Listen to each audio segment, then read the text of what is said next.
Yeah, I heard someone describe it as never-stalgia, the idea of you're almost liking a cliche rather than the actual nostalgia of it all. Yeah. Oh, I love that. Yeah. And it's easily to see it sort of epitomized by how most of them, when they do their dress, their clothes, their makeup's really done up. Their hair is really high and clothes are so colorful. The men too, colorful clothes and all. Yeah, that was some of it. Yeah, true. But, a lot of the decade was brown and orange. A greater variety than's represented in their never-stalgia, as you put it.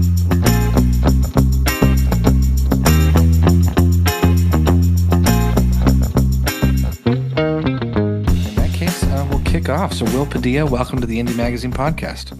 Hey, it's great to be here. I'm very excited to chat with you. For everyone listening, I know I had come across you on TikTok, but you're across all social media. Talk to us a little bit about your podcast and channels and content through 1980's Now. Sure. Right. So our show is billed as a weekly examination of 1980s pop culture.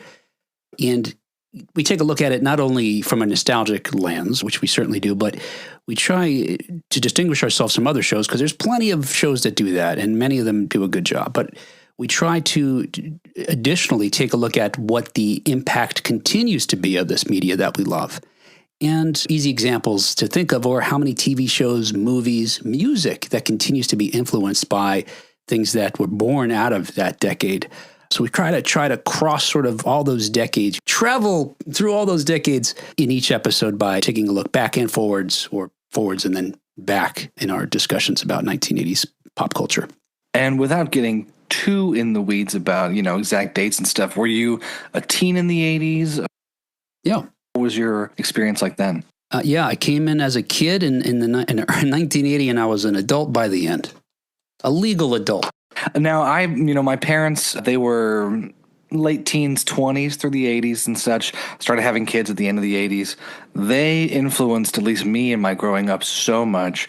I used to think that all of their favorite bands must have been the biggest bands on earth. My dad did a lot with guitars and music, so I got to meet the guys from BTO or talk to Colin Hay from Men at Work. So at least for me, I kind of had a skewed view of the 80s, but I think a lot of people my age, if they haven't dug into it, may recognize certain things, but not everything. So with your podcast, do you find it's mostly people who grew up and lived in the 80s, or are you getting some younger viewers and listeners and watchers? First of all, your parents are great parents. They did an excellent job, raised you the way you should have been raised. I did the same with my kids. The audience is mostly folks my age, so middle-aged folks, but we do have some younger folks. And what's sort of an interesting phenomenon to me is how many folks we see on social media, including TikTok and Instagram, who are, in their 20s, that living their lives like it's in the 1980s, collecting vinyl, the vintage clothing, but they're not our audience. It's almost like they like to live in this sort of, how they imagine the 80s would be, but are less interested in the actual, I guess, the history of it, So most of our audience is folks that actually lived through that era. Yeah, I heard someone describe it as never-stalgia, the idea of you're almost liking a cliche rather than the actual nostalgia of it all. Yeah, oh, I love that. Yeah, and it's easily to see it sort of epitomized by how most of them, when they do their dress, their clothes, their makeup's really done up. Their hair is really high and clothes are so colorful. The men too, colorful clothes and all. Yeah, that was some of it. Yeah, true. But, a lot of the decade was brown and orange. And, there's a greater variety than's represented in their never-stalgia, as you put it, Yeah, my first car was an 81 Mercedes 240 diesel in bright orange, sunburst orange. I feel like, and maybe you can speak to this, how movies have kind of shifted, or movies and TV now are kind of shaping how people see the 80s in a certain way, right? Yeah, absolutely. Of course. Again, some big examples that stand out. Stranger Things is a big one.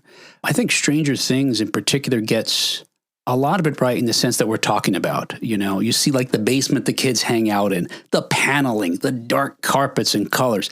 That was a good portion of it as a holdover from the 1970s. As the decade moved on, things got brighter and, more variety, I suppose. But there are also shows that, a lot of them, again, I think sort of dabble more in what you're suggesting. It's sort of how even the creators sort of imagine or want to represent the decade, unless how it really was. I'm trying to think of that, one of the early, the film, The Devil Made Me Do It, which was that film about the quote-unquote true story of, the possession of a kid that was examined by Ed and Lorraine Warren in the 1980s. They got it right because it looked like it was in the 1970s almost. Everything's dark and blah. But yes, there's a lot of it in media that we see, and it's with mixed results, I think. Well, when did you first decide to start talking about it, start a podcast, make content on it? Because I know on your YouTube, I want to say it was like 5-6 years ago, you had your first couple videos. Is that where it started, or what is your background like career-wise that led you to where you are today? Yeah, I suppose, it began many years ago as a young adult when I wanted to pursue a creative career, So in college, I studied acting and composing. And so when I graduated, I lived in the New York area at the time. I worked in New York theater, so acting, writing short plays and sketch comedy, writing music for theater, including off-Broadway and some at the Juilliard School, stuff like that. But as I got a little bit older, quite honestly, 9/11 sent me running from New York because working in New York at the time, it was pretty traumatic. And it seemed, I couldn't imagine New York returning back to normal. I mean, there were armed police officers and military walking around checking bags as you went in and out of the subway, It was pretty alarming. And so I couldn't imagine things returning to a state that they were just, of course, the day before that tragic event. So I moved out to Cleveland, and I made a promise to myself, which sounds ridiculous now. At the time, I was so sort of, nose in the air about any art scene other than New York. Ha! I was like, all right, I guess I'm not going to do anything artistic until I'm, older and have maybe the more freedom because of career and stuff like that. And then just like you pointed out, 5 or 6 years ago, I had another trauma, really, where I had hearing damage. And so much of the work that I had done, whether composing music or performing, relies on hearing, it turns out, right? You need hearing for things. As a way to distract myself as my ears were recovering, and I wasn't sure they'd get back to normal either because doctors were like, it turns out that doctors don't know a lot about hearing damage. Okay. And so a lot of the stuff is like, we don't know. It could get better, maybe not. It's not like a broken body. It's really tragic, unfortunately, because your ears, once they get damaged, they may never come back. Wow. We haven't figured out a way to heal these things. And as you get older, they do get worse. Anyway, as a way to try to figure out or distract myself from the alarming sounds that I was hearing at the time, I listened to podcasts I had never before. And of course, I started searching by topic, and I looked for 80s, and there wasn't really many. It's hard to believe this, but there wasn't many at the time that were talking about 80s pop culture, and certainly in a way that, attracted me. So when my ears started to recover, I decided to just make one myself, and leaning on my background in music and sound and, performing. It was sort of a good nexus of all those things that allowed me to do it, like you mentioned, I guess about 6 years ago now. That's great. And finding a niche and a topic that is obviously important to talk about, and then you have a good listenership for, and people are interested in discussing. From you learning about it to starting your podcast, what's changed over the last 5 years? Did you go from like an interview format to discussion, or vice versa? Or, yeah. Yeah, at the beginning, I was trying to be strategic about getting listeners, quite honestly. So my thought was, if I can intersperse the chats I was having with my co-host, where we were talking about topics and things like I mentioned, contemporary things that related back to the 1980s, I thought, well, let's get some guests on here that have followings. And there's a lot of 80s actors, musicians, et cetera, that no one seems to be interested in, or their stories haven't been documented well enough. And so let me find those folks, and we'll be able to talk to them about how they, created the things that we love back in the 1980s. But also maybe we'd be able to, leverage their brand to get a few listeners here and a few listeners there. So we sort of worked, I don't want to say the bottom of the totem pole, because maybe that's an insult to our early guests. Yeah. But we sort of just worked our way through that. And so as a matter of course, to attempt, or to do that, to attract an audience, we did both. We had some episodes where we had topics and news items, and then episodes where part of it was chatting with someone from the 1980s. Today, mostly it's evolved quite a bit. And mostly right now we focus on contemporary stories, and where those sort of just naturally lead to a broader discussion about something related to a topic. And sometimes it's tangential or philosophical even. It's not, really, this isn't a true example, but talking about, let's see, the anniversary of Back to the Future this year may lead to a discussion about time travel. We actually did talk to, now that I think of it, we did talk to a professor about the reality of time travel once upon a time. And also in separate episodes, we continue to talk to folks from the night that are connected to the 1980s. And honestly, I keep saying honestly as if I lied most of the time during interviews, which I don't. Those rumors are false. But I try to talk to folks who just bring some sort of interesting, information or connection to the 80s material. So they're not necessarily even folks that were popular then, but they maybe have some insight into things that we love from that decade. So it's changed quite a bit, but I guess the fundamentals are still the same. Do you have some episodes? I know there's different episodes that become popular that maybe you don't expect to or otherwise, but what are some of your favorite episodes that people listening to this podcast should go check out first? Yeah, well, you experience this with your own show. There's things you like, and there's things the audience likes. Yeah. And unfortunately, folks who don't know, in this business, it's hard to know precisely what those are, because you can have numbers of listeners and they don't necessarily, and I think this is a thing that breaks down by generation probably, they don't necessarily engage in a way that says, I love this when you do this, I don't like that. Actually, that's not true. If you do something they don't like, they usually tell you they hate it. Those people are more vocal. But the episodes that I have had the most fun with in the past are when we do our little news thing, and then we do a quote-unquote true crime, which is where I adopt a silly voice of a character trying to do a true crime type show or documentary, which my wife says may be putting people to sleep, by the way. So I got to find something more energetic. And I do that, and the stories are not graphic or violent. They're usually just unbelievable and sometimes ridiculous, and allowing for my co-hosts to interject with questions in their own, peanut gallery type comments, for me, it makes it a lot of fun and interesting, because obviously I have to learn the topic to share it with them, but the questions even they come up with on the fly that, challenge these stories allow us to learn even more. And, if I were new, I guess finding the show, those are, I think, good representations of how we look at the 80s different than most shows that are just about nostalgia, and also the relationship and sort of camaraderie and fun that me and my co-hosts have together. Yeah. And it's good to have that, like you're saying, not just nostalgia, never nostalgia, it's digging in and also having fun and keeping it light. I think the few videos that I had seen before I reached out to you, I was like, oh, this is good. And then the TikTok kept feeding me more. I'm like, oh, I like this. I like this. I want to say one of them was the beer commercials down in South America. Gosh, so silly, yeah. Yeah, some of those deeper topics or deep cuts that I wasn't aware of before that got me so interested in talking with you. I guess on that note, we're talking about movies and shows that fly under the radar. I know that there's so many, John Hughes movies everyone kind of knows, even if they haven't seen them, or Lost Boys or Stand By Me or any of those. But what are some movies or shows that you love or that you remember so well that maybe people don't talk about as much? Wouldn't it be great if after your question you see me pick up a sheet of paper and just tear it up? I'm like, well, I guess I can't use any of those. Yep. Or I just rattle off 3 John Hughes movies. I got to say this, you had mentioned to me that you wanted to chat about this, and I thought, that'll be easy. It's a very difficult task. And part of it is being in this bubble where I had to bounce this off folks because I couldn't tell. I'm thinking, well, folks must really know this movie, right? It's fantastic. I love it's hard to tell. And I even asked, our patrons for ideas, and they gave me what they're thinking are underrated gems. And some of them I thought, same thing. Come on, everybody knows this movie, right? Yeah. So that was one challenge. And I also didn't want to recommend to you movies that aren't available streaming, because it's shocking, but even some very popular films from even just the last 10 or 20 years aren't available anywhere.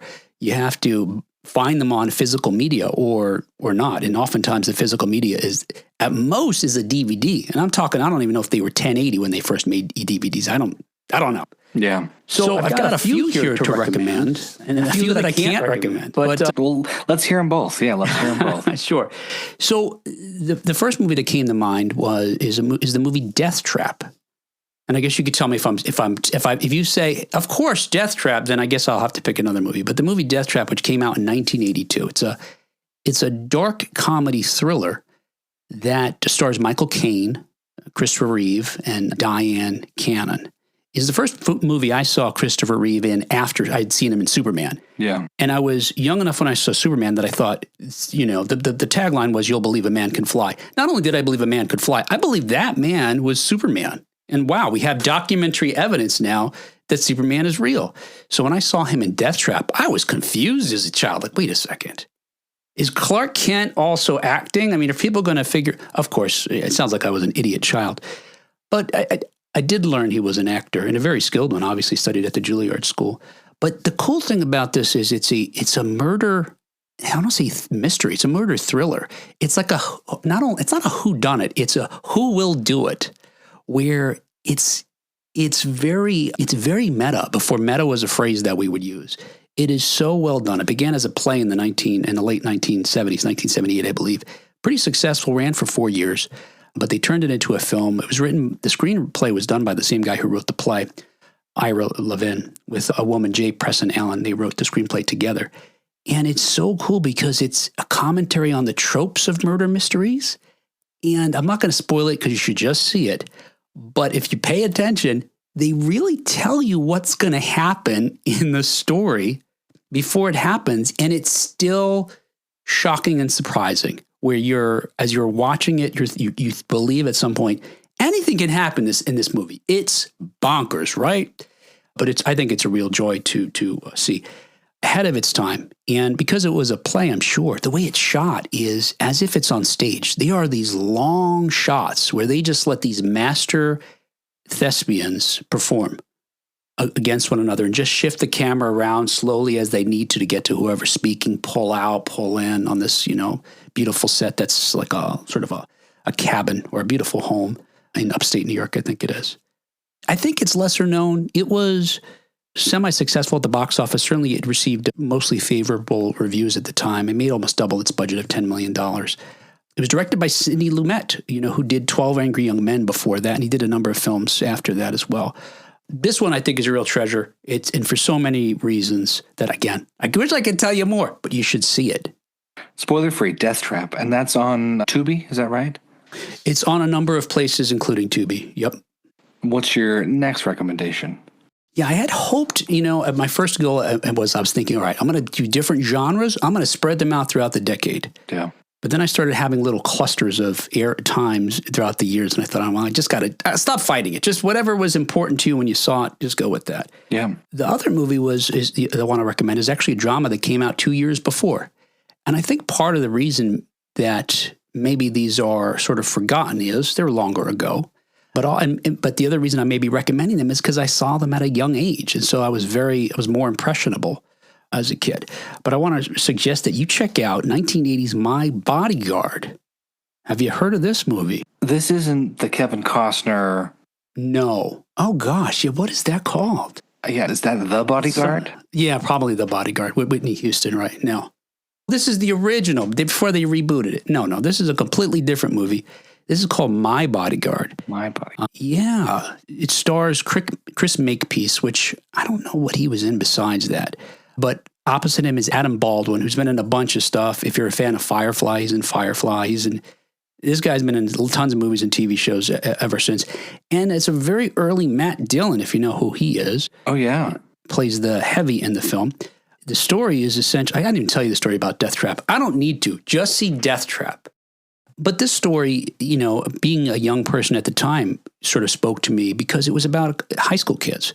A rich high school kid comes to a new school and he learns that the students are being bullied by Matt Dillon's character and his, cohorts. Yeah. And they say they have to pay protection money in order for him to protect them from Adam Baldwin's character named Ricky, because Ricky killed his brother years ago and he'll kill you too unless we protect you. Yeah. Of course, the young star of the show learns this probably isn't true. And so he hires Ricky to be his bodyguard against, Matt Dillon. And so, a lot of it's about their relationship as the two protagonists sort of grow closer. But dealing with these issues of being bullied in school, is something certainly that I think every kid any kid ever has had to deal with, because bullies are usually bullies because they're being bullied by someone else, if not at home. Very moving. This actually movie, when I looked it up, I was surprised how well it did, because in 1980 it made $22 million at the box office and was actually number 3. Wow. But in spite of that, I think it's been forgotten to time. It's one of those movies that you'll occasionally run into someone who have seen it.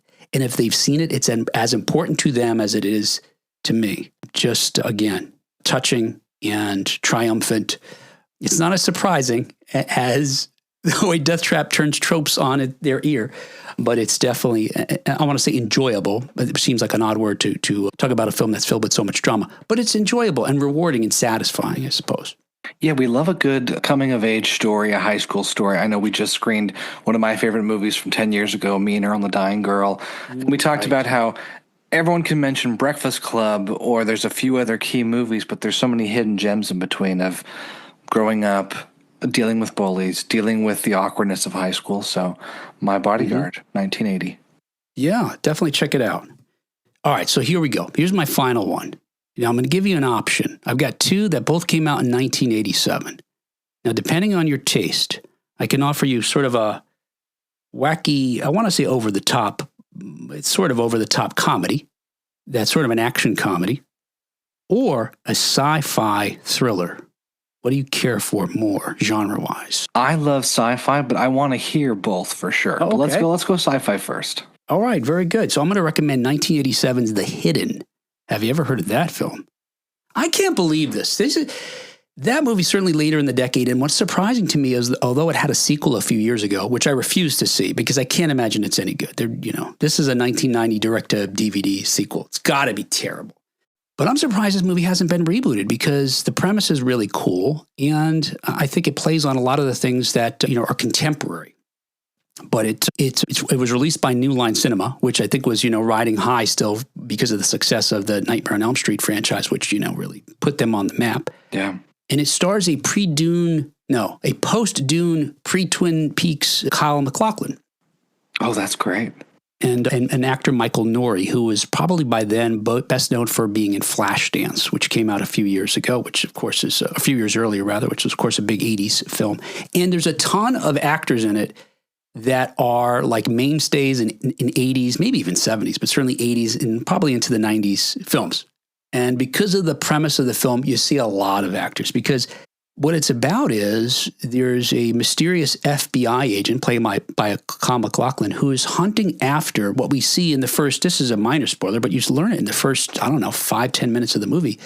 The person he's hunting, he's chasing after is actually an alien in disguise. Oh, wow. A creature that has the ability to just take over a human body. And you see it pretty early in the film, and it's disgusting looking.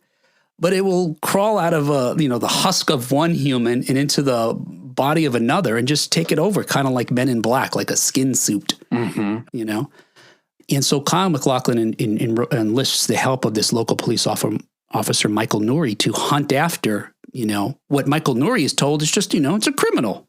Yeah. Meanwhile, it keeps hopping bodies. So when they find that dead criminal that Kyle MacLachlan's looking for, and the police officer's like, yay, we got him, right? Mission's over. He's like, no, now we're looking for this other person because he realizes it's hopped into someone else. And so now they're chasing after it. Anyway, I think it's a pretty exciting, again, sci-fi thriller. I won't spoil it for you, but the aims of this alien are ultimately bigger than, just some local crimes. A funny sort of very 80s thing, I think, is that, and again, this is not a spoiler, and it's something you realize pretty early in the film, is the alien that they're chasing after loves fast cars. This is so 80s. So he's constantly stealing fast cars, mostly Ferraris, if not always Ferraris, racing, 100 miles an hour, on I think LA streets. And he also loves heavy metal music.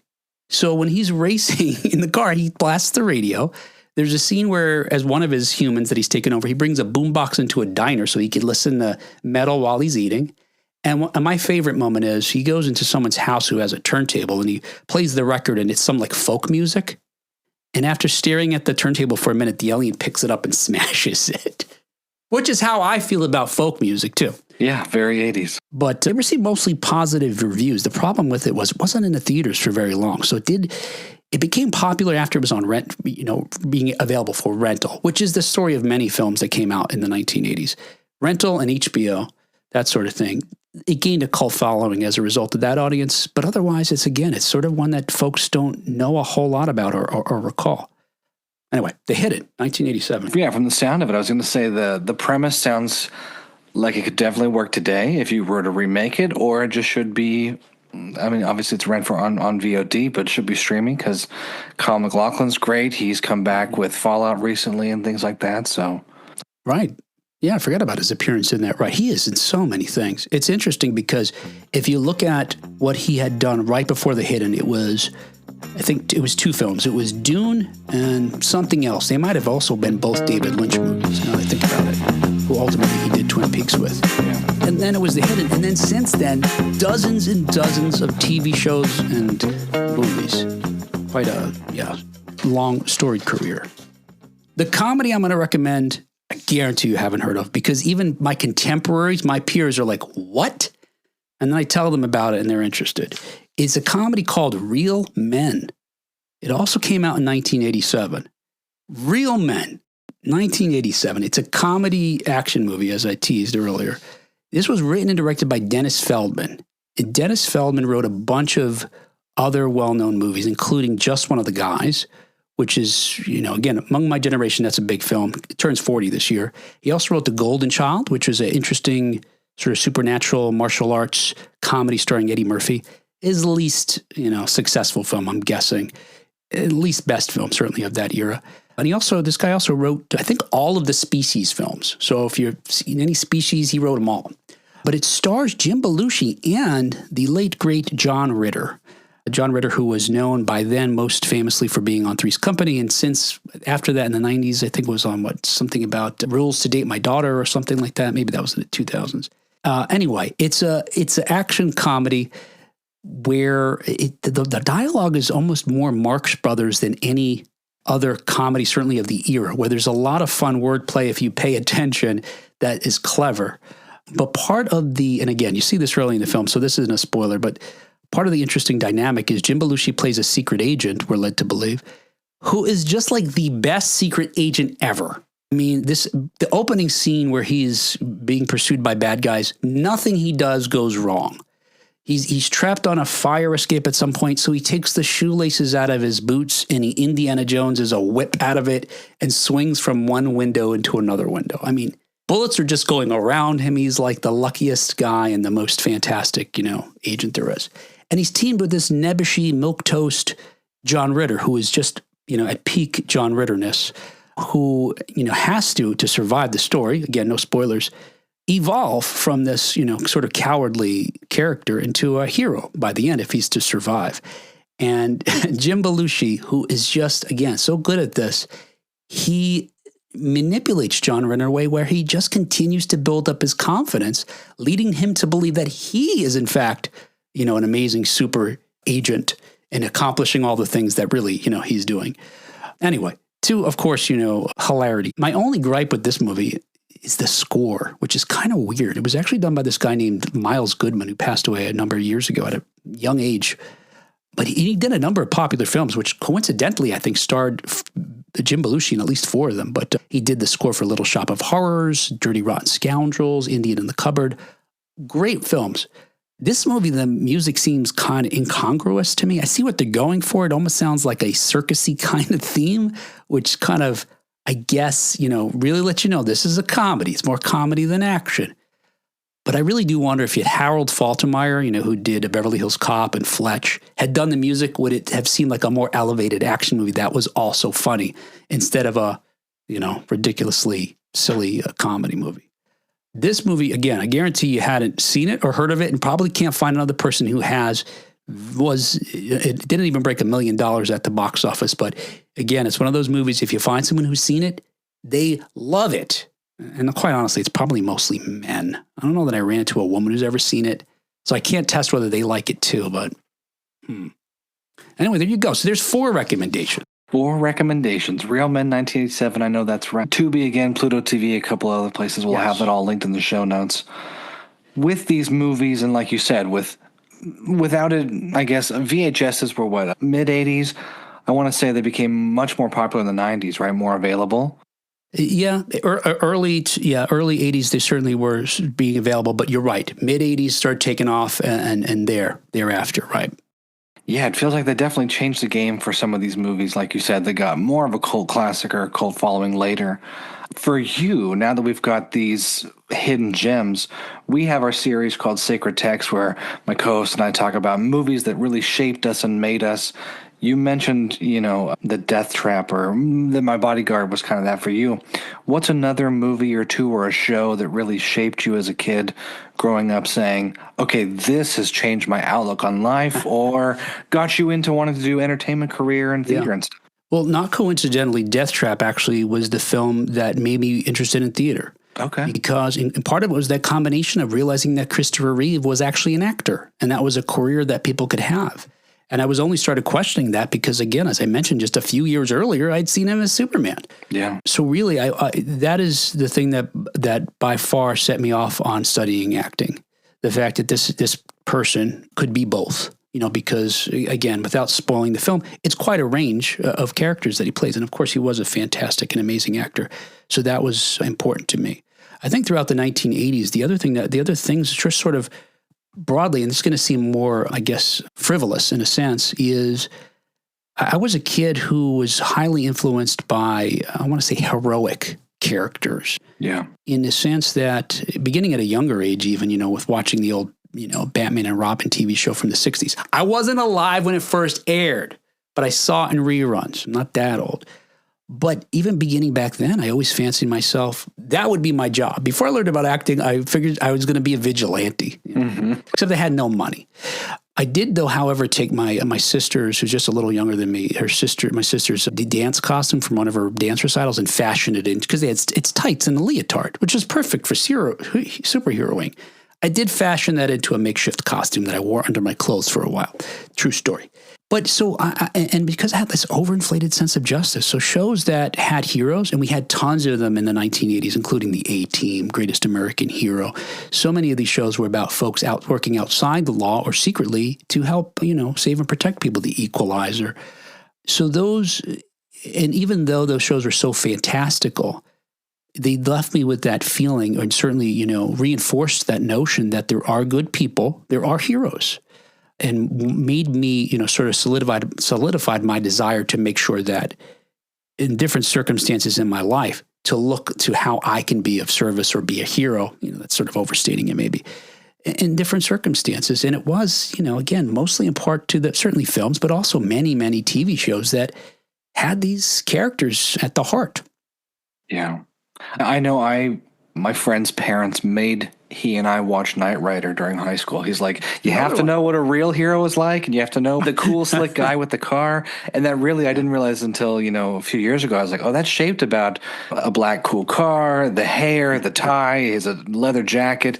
It was a different kind of hero than maybe I was used to watching in Star Wars or otherwise. But do you feel like the 80s legacy has been reshaped in the last 10 years? Outside of film and TV, how do you think people are changing how they remember things as we've been more critical of maybe Ronald Reagan or Margaret Thatcher, whatever else? How has it really been reshaped for you, or how have you seen it change in the last 5 years?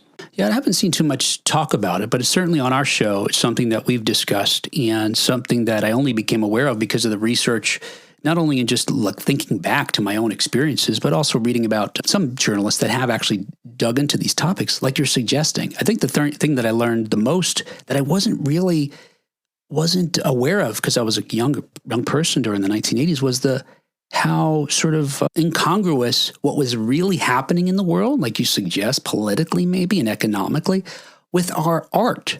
Now, in some sense, it makes sense. So you've got, middle class maybe being decimated, let's say, a lot of folks losing jobs, and that you'd have movies that are so over the top, fun and escapism, and the music too, all this sort of bubblegum pop, I think this is all back to the 60s. But you had all this pop music that was light and fluffy and fun and not about serious things. You had, of course, some anomalous, some exceptions to that. But a lot of the top 40 was just fun. Isn't this great? Everything is fantastic. And as a kid, you get caught up in that. As an adult now looking back, and again, there's David Sirota is an author who wrote a great book about this. The influence of Ronald Reagan in particular on pop culture was, and his politics was pretty significant. And like I mentioned, some folks, as a result, because of what was happening in America, you had this great sort of fun ways of enjoying your life in spite of what was happening. But like we were just talking about these TV shows, and you mentioned Knight Rider, we had a lot of pop culture that was influenced by Reagan because he was so anti-government. So, he came in on this campaign of what was it? The something about the 5 words you don't ever want to hear. I'm from the government and I'm here to help, or whatever, how many words that is. And so you had shows where the heroes were not government officials. In the 70s, you had CHIPS. They were the police officers, and you had SWAT, and you had all these shows going back in decades, Car 54, I don't know, 60s or 50s. In the 80s, you had these people on the run hiding from the government helping people. Like the A-Team, like Knight Rider was this it was a rich guy who created an organization to help because God forbid the government tries to help. But I didn't realize that at the time, and it's only now, and again, you had asked maybe sort of how folks generally looking back. I don't know that my contemporaries even think about it that way, but that I've learned, and in part, thanks to doing the show, again, how maybe different things, how we were living different than what our pop culture sort of portrayed things.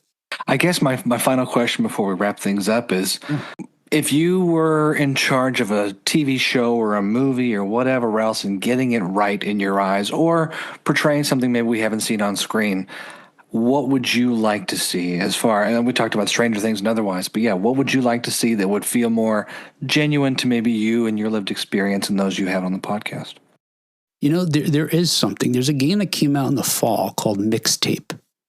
And it's hard to explain how it captures having lived during that era at that particular age. Because I think if you were an adult in the 80s or you were, an infant in the 80s, obviously you had different experiences. But to be a teen and that to be the years that you came up in, there's this game Mixtape that captures the vibe, the feeling. I've never seen or experienced anything in any of the TV shows we mentioned or movies that are set during that decade capture the feeling. There's been moments and tropes where you think, oh, I can relate to that because I had my first love during that era. There's something about the music, the color, the style, the game, the playability of this game that I don't know. Again, if folks can dissect what makes that successful, then you'd have a lot more media that just drops you in your shoes of a character, or a person actually living in that decade. But I guess fantasy-wise, more things would be made like this game Mixtape. But I don't know that that's possible. And that's probably okay. Because it is kind of a head trip to have, I don't know, it's almost like having a device that you could just sort of time travel, but only emotionally. It's like you can't affect anything that happened in your life, but you can have the feelings that you had back then in a really visceral way. But that's, I think, as close as it gets for me is that game. Yeah, I'll make sure we link that Mixtape. I know it's available on Steam. The art style looks great. I didn't realize it's Annapurna Interactive, so very cool. Mixtape. I feel like, at least for me, I don't think we've gotten to the point where we're looking back at the 90s too much. There's some things here or there. But when I saw Jonah Hill's mid-90s, that was a big wake-up call for me of like, oh, this reminds me of some of my experience. I wasn't a skater. I had friends who were. But again, like you said, the emotion, the vibe, the feeling, the kids daring each other to do things really kind of hit. So I hope for the 80s, whether it be through the game or otherwise, we get some more things that are maybe more genuine than just nostalgia bait or playing into a different version of it all. Right. Perfect. Well, Will, thank you again for coming on today. For everyone who wants to listen, we'll have your podcast linked in the show notes and all your socials as well on there. And we hope that people will dig into some of the shows that we've got on here, the movies rather. It's been a pleasure chatting with you. Thanks for having me. You as well. Hey, I'm Will. I'm Kat. And I'm John. If you love 1980s pop culture, you'll love 1980s Now. Each week, we discuss our favorite 1980s media. Like movies, TV shows, music. Yeah, we chat with our favorite 1980s celebrities. Let's see, we got a lot of those. And sometimes it's more meaningful, like Affirmations with Dee Wallace. And other times, Alex Winter tells us what Bill and Ted's phone booth smelled like. Smelly. But it's always fun. And sometimes there's a surprise game, like right now, because once again, it's time to play. When you think of garbage, think of Akeem. Are we going to play right here in the promo? No, I'm kidding. Oh, darn. I thought you had something. You don't have to miss the 1980s. You can have your 1980s now. Because that's the name of the show. Huh. You don't think you were too subtle, huh? Yes.